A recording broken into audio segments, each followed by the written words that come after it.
Bonjour, bonjour à toutes et à tous, ravi de vous retrouver sur le plateau d'APE, votre rendez-vous hebdomadaire, votre unique rendez-vous hebdomadaire consacré à l'environnement. Aujourd'hui, notre émission va être consacrée au développement du tourisme et de l'environnement, en tout cas à savoir comment on peut concilier les deux.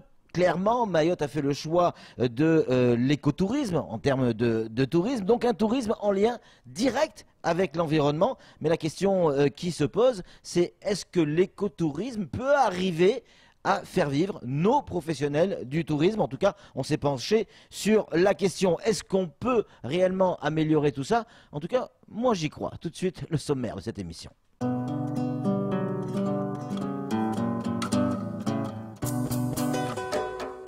On présente souvent le tourisme comme le levier du développement économique. Nos décideurs ont opté pour un écotourisme en complémentarité des autres îles vanilles de la zone océan Indien.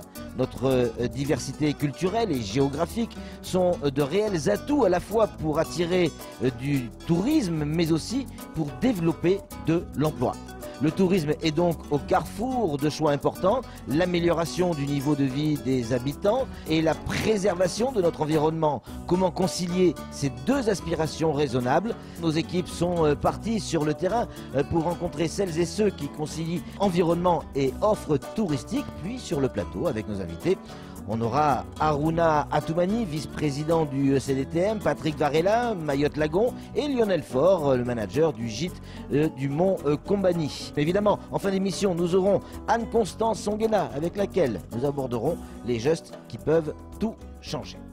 Alors on nous dit que les infrastructures manquent ici à Mayotte. Hôtels, pistes longues, mais pourtant on se rend compte que 70% du tourisme serait affinitaire. En clair, directement lié avec la famille qui vit sur place sur cette île. Alors avant de penser à une autre forme de tourisme, comment améliorer celle qui existe déjà, c'est-à-dire le principe de l'écotourisme? Comment faire en sorte que nos professionnels puissent vivre de l'écotourisme et surtout comment on peut augmenter l'offre? Certains professionnels y croient et se battent au quotidien. Nos reporters sont partis sur le terrain, notamment Pierre Bellucci, Abbas Alidi et Leslie Vimenet, pour comprendre comment ça se passe. Regardez ce reportage.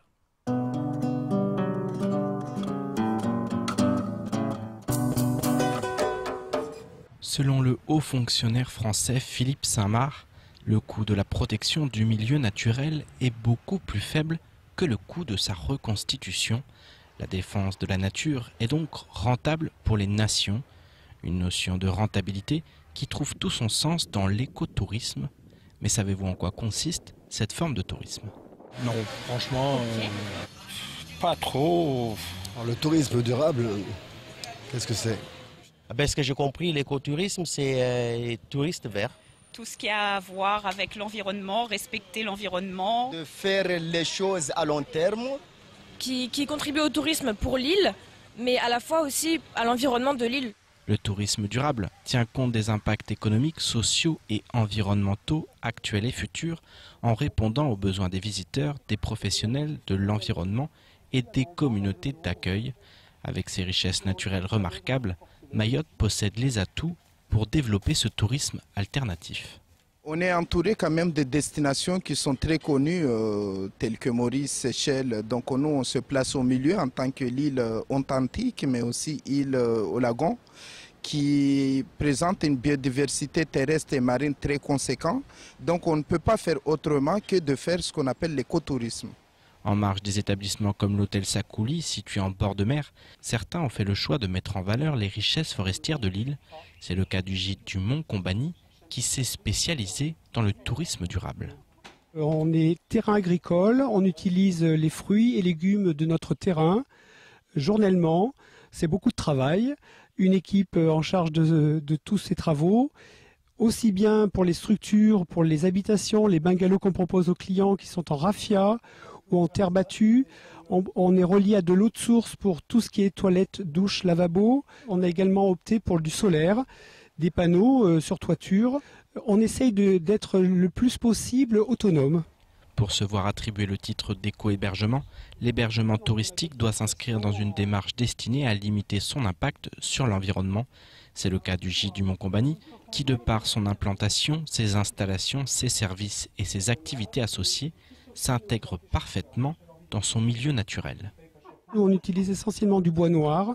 Le bois noir, c'est une peste végétale ici, qui a une tendance à envahir et étouffer notre forêt primaire. Donc on contribue malgré tout à protéger la forêt, bien qu'on coupe du bois. Mayotte doit prendre ce chemin et donner cet exemple qu'on peut vivre en autonomie, le traitement des déchets, le compost. On a des poules, on essaye de retrouver des valeurs qui ont tendance à se perdre. Avec 50 000 touristes accueillis chaque année, l'île aux lagons possède une marge de progression importante. À ce titre, l'écotourisme représente un atout supplémentaire qui agit pour l'environnement.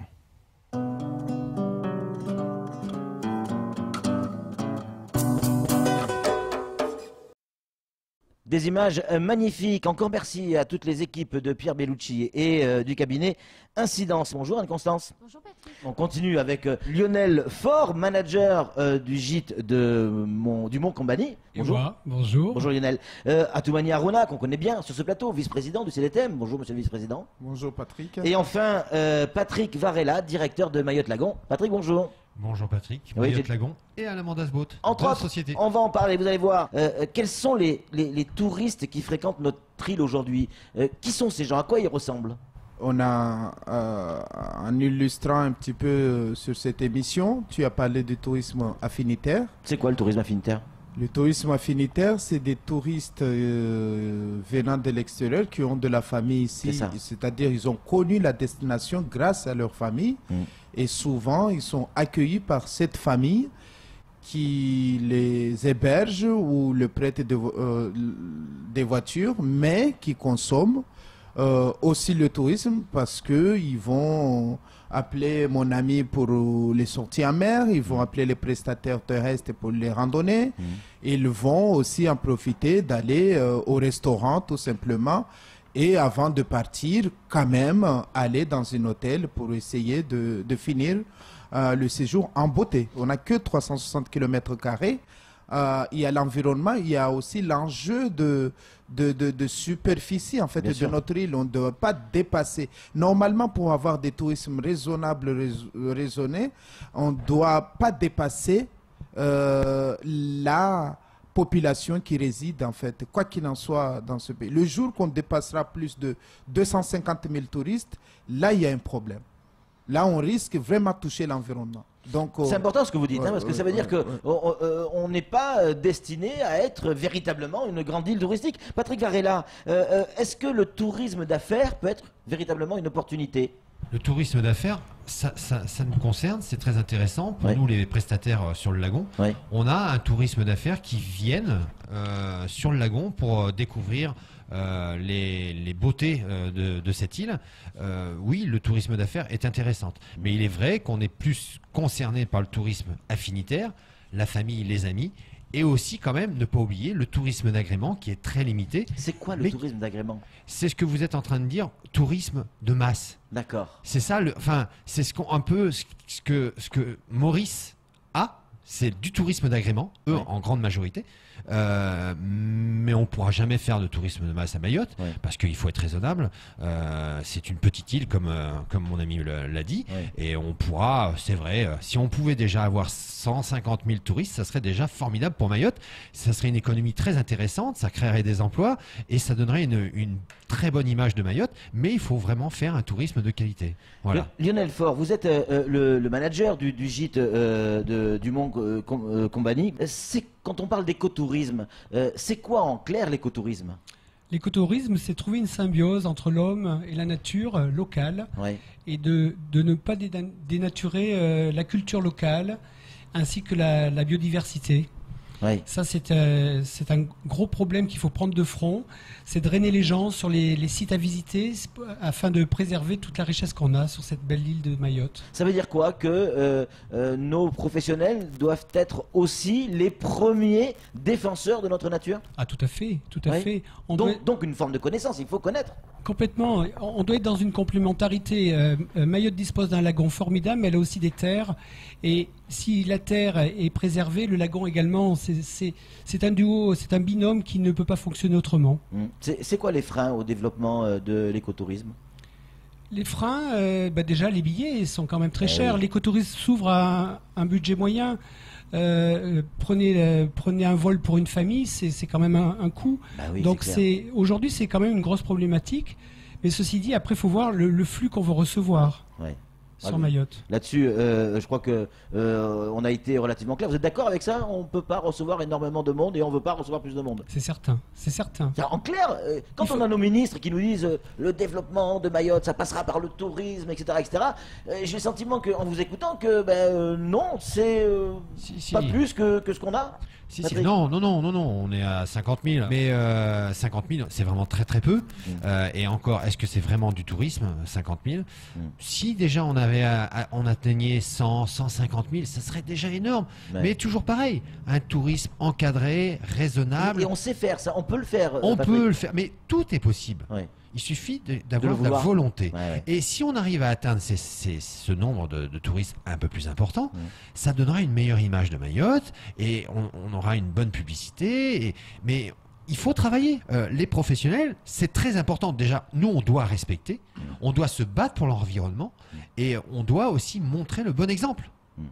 Les choses qui ne sont pas à faire, il ne faut pas le faire. Surtout pas devant les clients. Atoumani, j'ai envie de parler des îles Vanille. Alors évidemment, quand on voit Maurice, ses hôtels, ses plages de sable blanc, ces hôtels magnifiques, quand on voit le service qu'il peut y avoir du côté de Madagascar, tout le monde voyage, et ils font l'actualité avec leurs plages. La Réunion avec ses volcans, ils en font une actualité et ça devient une actualité positive. Nous, nos actualités à Mayotte, elles tournent souvent autour des grèves, de différentes manifestations. Ça doit être hyper compliqué de s'imposer dans les îles Vanille. Oui et non, parce que l'objectif des îles Vanille, c'est quoi? On se retrouvait en Europe ou en France métropolitain, souvent dire moi je suis meilleur chez moi, alors que on est plutôt complémentaires. C'est Mayotte, dans la zone, on est l'un des plus grands lagons fermés. Donc il a fallu qu'à un moment les autres acceptent ça. Et donc, d'où l'idée que chaque destination a ses attraits, a son atout plus que l'autre. Donc, il faut le mettre en lien pour pouvoir développer et dire à ces Européens de venir plutôt dans l'océan Indien, mais pas venir seulement à Madagascar.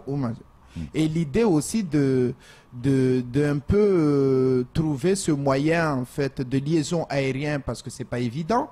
Moi, je vous dis, parmi les difficultés dans les îles Vanille que je trouve, c'est ce problème de connexion aérienne. Par exemple, de Maurice à ici, c'est à Maurice qu'il faut aller booster les touristes pour venir un peu découvrir notre écotourisme à Mayotte, mais il n'y a pas une vol qui vient de Maurice à Mayotte. Il n'y a pas une vol qui vient de Seychelles mais on veut aller à La Réunion, là où ils ont aussi cette challenge de faire venir un peu plus. Donc, les îles Vanille, pour moi, c'est une mutualisation en fait des moyens, des compétences. On est entouré quand même avec des gens qui sont plus expérimentés. On n'est pas obligé de prendre tout ce qu'ils ont fait, mais là, on peut attirer des bons résultats tels que les Seychellois. Ils ont su faire le tourisme et protéger leur île. Donc, c'est un exemple, par exemple, dans le cadre des îles Vanille qui fonctionne et qu'on peut décliquer à Mayotte. Est-ce que, oui ou non, vous, les professionnels du tourisme, est-ce que vous êtes d'accord avec le fait qu'il faille une piste longue ou pas? Il en faut une ou pas, la piste longue? Moi, personnellement... Vous êtes pour ou contre? Non, je suis contre. Tiens. Oui. Pourquoi? Je pense qu'il y a beaucoup de créneaux horaires sur une journée qui sont inoccupés. On détruirait une partie de la barrière de corail, on est dans une démarche écotouristique, alors c'est la protection de l'environnement, et alors qu'aujourd'hui, on a des plages horaires qui peuvent accueillir d'autres avions, qui viendraient notamment des Seychelles, qui viendraient notamment de l'île Maurice, et là je pense que là on recevrait des petits avions avec des petits groupes. L'écotourisme, c'est recevoir des petits groupes qui viennent non pas détruire une île et s'implanter, qui viennent dans un respect de l'environnement et de la culture locale. Donc on serait en quelque sorte une sous-destination, pas une destination première. J'espère pas. On doit passer par Maurice ou par Madagascar pour venir à Mayotte, c'est ça? Et vice-versa. Moi, je suis contre par rapport à ça. Vous posez cette question à la fois un professionnel mais un maoré. Oui. Moi, cette piste longue, on a besoin. Parce que je ne peux pas concevoir cette idée de dire que je suis français et que je ne peux pas partir en France métropolitaine quand je veux. Voilà. Et oui, la piste longue Donc, il permettra, permettra à la fois pour la population, mais à la fois aussi pour l'économie. Après, la France, si on a choisi cette nation, si on a un Européen, c'est justement de faire des choses sans casser. Et ça, on sait faire quand on veut. Parce qu'on a vu ailleurs. C'est possible. Patrick, vous êtes tous les jours sur le lagon avec vos différents bateaux, avec des touristes qui veulent découvrir. Est-ce qu'on peut, clairement et honnêtement, est-ce qu'on peut arriver à faire découvrir la beauté de notre lagon sans le détruire ? Sans même le déranger. Je pense notamment à nos baleines, à nos dauphins, à nos raies. On adore les raies ici. Ouais, on peut, mais il faut pas courir après l'argent. Il faut faire ça intelligemment, il faut toujours pareil. Vous êtes un professionnel, donc il faut payer. Donc l'argent entre les deux. Oui, mais on n'est pas obligé de faire n'importe quoi. On peut, comme vous le savez. Ça veut dire quoi? Plus réglementé? Alors la réglementation c'est bien, mais s'il n'y a pas de sanction, ça va pas le faire. Nous on le voit très bien dans notre milieu. Il y a des gens qui font n'importe quoi, qui font des infractions. Et personne ne suit et personne ne verbalise. Si vous ne touchez pas au porte-monnaie, ça continuera. C'est malheureux à dire, mais les sanctions, il n'y a que ça qui marche. C'est-à-dire que vous préconisez de sanctionner les professionnels du tourisme, ceux qui les respectent à l'air. S'il y a des infractions, on ne peut pas faire autrement. Les animaux, il faut les respecter. Les animaux, c'est notre outil de travail. Et les animaux, ils ont pas besoin d'être menacés, d'être harcelés, d'être... je sais pas. Je vais donner un exemple simple. Il y a certains prestataires qui le font régulièrement. Ce qu'on appelle la toupie. Vous êtes très au courant de ça. La toupie, c'est on tourne autour des dauphins à toute vitesse. Pourquoi? Et je dis à mes clients, imaginez-vous, vous êtes au milieu de l'eau. Moi, je suis un idiot fini. Je tourne autour avec mon Zodiac autour de vous. Vous allez être content ou vous allez paniquer? Je pense que vous allez paniquer. Le dauphin, lui, qui est beaucoup plus sensible, lui aussi va paniquer et va avoir un comportement. Il va sauter. C'est pas. Je pense pas que ce soit un jeu. Et si c'est interdit de le faire, il y a des raisons. Eh bien, il y a des prestataires encore aujourd'hui qui le font, malgré la fameuse charte que certains ont signée que plus personne ne signe. Maintenant, le parc marin veut faire un label. Apparemment, ça passera pas. Mais il faut passer en priorité l'environnement, les animaux. Les animaux, c'est magnifique. Moi, ça fait bientôt 13 ans que je suis ici. Ça fait 13 ans, je m'en lasse pas. Dès que j'en vois un, moi, je suis épanoui, quoi. Atoumani, Lionel, j'ai appris la semaine dernière dans une émission d'APE, du reste, que sur le mont Chungi, et notamment sur les hauteurs du mont Chungi, il y a des espèces de plantes qui sont uniques au monde. Est-ce que les plantes, la flore, peut être un vecteur pour attirer, ou être un outil pour attirer les touristes ici à Mayotte, et notamment sur le mont Chungi? Et bien évidemment, moi je parlerai aussi du mont Kambani. Au mont Kambani, vous avez des orchidées sauvages. C'est vrai, on a eu l'occasion de tourner là-bas. C'est extraordinaire, c'est des plantes endémiques qu'il faut protéger. Il faut drainer les gens. Moi je viens d'une région qui s'appelle l'Auvergne. Je suis d'une région volcanique comme Mayotte. On draine les gens sur les volcans pour pas qu'ils abîment la flore. On fait des parcours délimités avec des escaliers en bois. Le mont Chungi ravine. À force de monter, il faut drainer les gens. Les gens, il faut qu'ils apprennent à être dans le respect, installer des poubelles. C'est ça le tourisme respectueux de l'environnement. C'est effectivement un type de tourisme qui draine pas mal de monde, en particulier les Européens, les Allemands ou Suisses, qui sont très attirés par ce type de découverte. Je rappelle que ce n'est pas une plante, c'est environ une 50aine de plantes endémiques à Mayotte. On est en fait entre Madagascar et un peu l'Afrique. Donc Mayotte, plus sa casquette européenne, attire.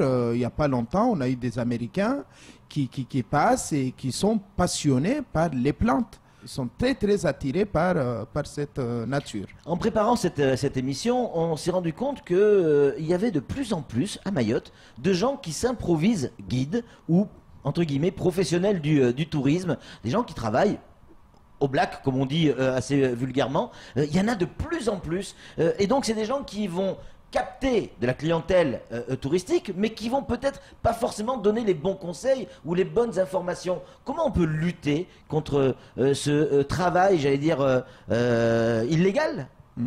Ça c'est ce qu'on appelle structuration de l'offre touristique. Oui. Je pense que c'est les manquements en fait qu'on a dans le département qui fait que aujourd'hui le champ est libre, donc chacun se dit moi je peux faire ça parce qu'il n'y a personne qui le font. Je rappelle ici que les intercommunalités à travers la loi NOTRe les obligent d'organiser le tourisme dans leur territoire. Je pense que ça peut commencer par là. Ouais. Et tant que ces offices de tourisme ne sont pas tous mis en place, on aura toujours des problèmes parce que ces gens-là, ils ne viennent pas tous de Mamoudzou, mais ils viennent de 4 coins de Mayotte. Non, en fait, moi je pense que ça témoigne d'un manque de formation. Ouais. Mayotte, c'est une île jeune. On a des jeunes qui sont aptes aujourd'hui à promouvoir leur île. Ouais. Il faut leur en donner les moyens par des formations parce que s'ils le font, c'est qu'ils aiment ça. Évidemment, voilà, oui. Évidemment, ils la connaissent, ils l'ont vécu dans leur enfance, ils allaient au champ avec les parents, ils connaissent quand même la nature. Ceci dit, après, il faut que ça soit professionnalisé de manière à ce que ces jeunes trouvent un emploi dans l'avenir et un emploi qui soit dans le respect de l'environnement. Sur les personnes qui font du tourisme illégal. Ouais. Nous, on a une complication, c'est la mer. La mer, c'est très dangereux. Oui. Là, sur tout ce qui est sentier, c'est moins dangereux que la mer. Nous, notre gros souci, c'est toutes ces barques qui sont prévues pour... c'est des barques de pêche qui sont utilisées la plupart du temps par des gens qui ne sont pas les pilotes de ces barques. La plupart ne sont pas diplômés, n'ont même pas le permis de navigation. Il n'y a pas les gilets de sécurité, il n'y a rien. Mais on laisse faire. On laisse faire. Et après, pourquoi ? Parce que c'est moins cher. On va toujours chercher le prix, mais après, quand il y a des accidents, c'est trop tard. C'est trop tard. Et il y en a. Merci beaucoup Patrick, merci également à Toumani, merci à Lionel. On va accueillir tout de suite Anne-Constance Onguena et on a des petites questions à lui poser, elle a des petits chiffres à nous donner.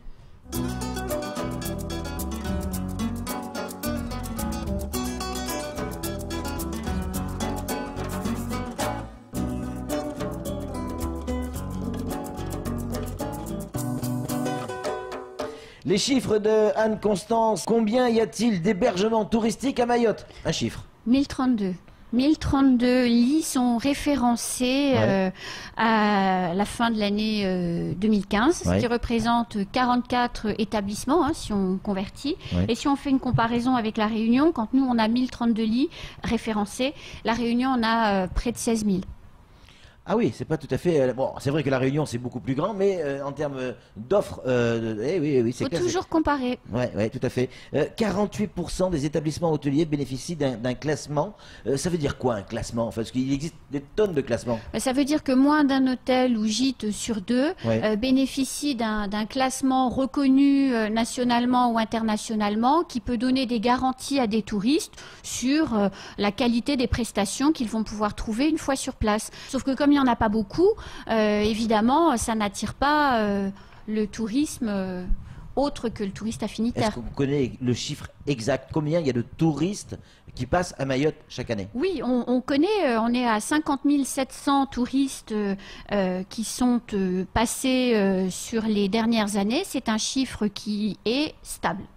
Alors, souvent on nous dit, oui, l'avenir de Mayotte, c'est l'économie peut se développer aussi grâce au tourisme. Est-ce qu'on connaît la part de l'économie générée par le tourisme à Mayotte? Alors oui, bien sûr, on la connaît, cette part. Il y a aujourd'hui 2223 offres d'emploi qui sont chaque année déclarées ou déposées chez Pôle emploi. Il n'y en a que 62 qui correspondent à des offres touristiques. Donc on est encore dans des créations d'emplois modérées. Ce qu'il faut également savoir sur l'activité économique, c'est que le dernier hôtel qui a ouvert à Mayotte, c'est le Maharaja. Et auparavant c'était le Sakouli, donc vous voyez on est voilà. Le rythme de création des structures de tourisme a chuté pendant un certain nombre d'années, notamment après les mouvements de 2011, mais semble être en voie, la régression semble être en voie de stabilisation. Donc on pourrait dans les prochaines années repartir vers de la création d'activités officielles. Eh bien on l'espère tous en tout cas. Voilà. Je voudrais remercier tout le monde sur ce plateau. Merci Lionel d'être venu. Merci Patrick. Merci également à Toumani Harouna. Merci Anne-Constance. On se retrouve évidemment la semaine prochaine. Peut-être pas avec vous, hein, mais ça sera sur la même chaîne, à peu près à la même heure, avec d'autres invités. Ça c'est certain. D'ici là, soyez prudents. Salut.